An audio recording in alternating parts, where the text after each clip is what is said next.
There's breaking news just coming in. Hearing on Sara Abdullah pilot's plea against Omar Abdullah's detention is going to be taking place on Thursday.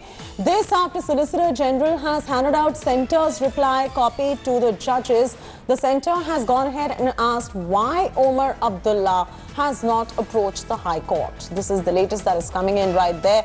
Remember, former Jammu and Kashmir Chief Minister Omar Abdullah is under house arrest for the last 6 months, charged under the Public Safety Act. This, remember, is a stringent law that allows detention without trial for up to 3 months and multiple extensions as well. That's the latest coming in right there. Abhishek Balla is now joining us for the very latest on this. Abhishek, if you could walk our viewers through what transpired right there in the court as the hearing now of the petition filed by Sara Abdullah pilot against Omar's detention will be taking place on Thursday.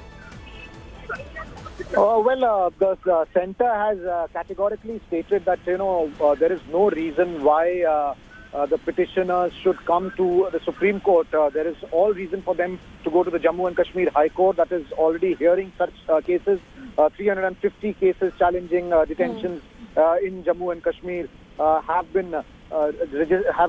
being heard in the J&K High Court, and 79 of these have been disposed of. Our colleague Anisha Mathur, who covers the Supreme Court for us, has sent these updates, and it's highly unlikely that at this point of time the court is going to pass any order. This is what the Centre has filed in their reply. Okay. Sara Abdullah had moved court against the PSA detention.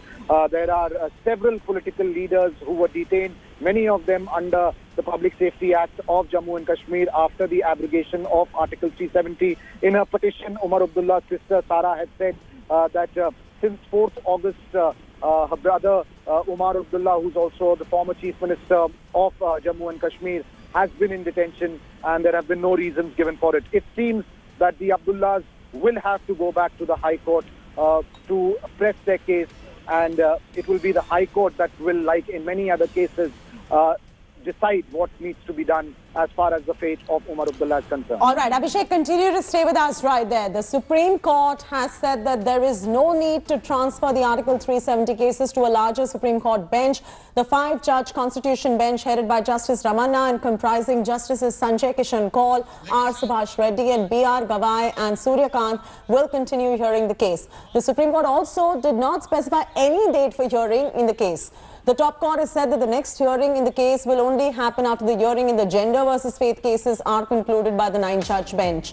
Petitioners, including People Conference Chairman Sajad Lone, CPIM leader Yusuf Tariqami, NC's Akbar Lone, and former Jammu and Kashmir High Court Judge Justice Hasnain Masoodi and IAS officer turned Neta Shah Faisal had opposed the Article 370 abrogation. Abhishek Balla still with us on the phone line. Abhishek, what sense are you picking up from the Supreme Court? There has been no specification of any date of the hearing of this particular case for the moment.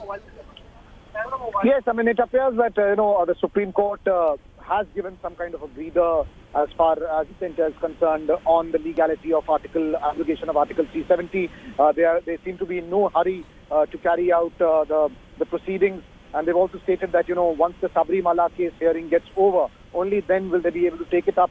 Because many of the judges on the bench on Sabrimala are also on the bench on this particular case, and that's the reason why the Supreme Court doesn't want to hear the two matters together, because that could delay matters. Having said that, quite significant that the Supreme Court doesn't feel the need for the case on Article 370's legality, the abrogation's legality, being heard by a larger bench. Clearly suggests that as far as the Centre's stand was concerned, that the two Supreme Court cases on Article 370 that the petitioners had stated, one in 1959, the other in 1970, saying that they were conflicting in nature, and that's why it should go to a larger bench. But the Supreme Court feels that there is no need to link those two cases with the current case. All right, Abhishek, thanks for joining us with those details right there. We're getting breaking news coming in. We'll have to cut straight across to it. Hello everyone, this is Rahul Kamal here. Hope you enjoyed this video. For the latest news and analysis, like and subscribe the India Today YouTube channel, and don't forget to press the bell icon to stay updated.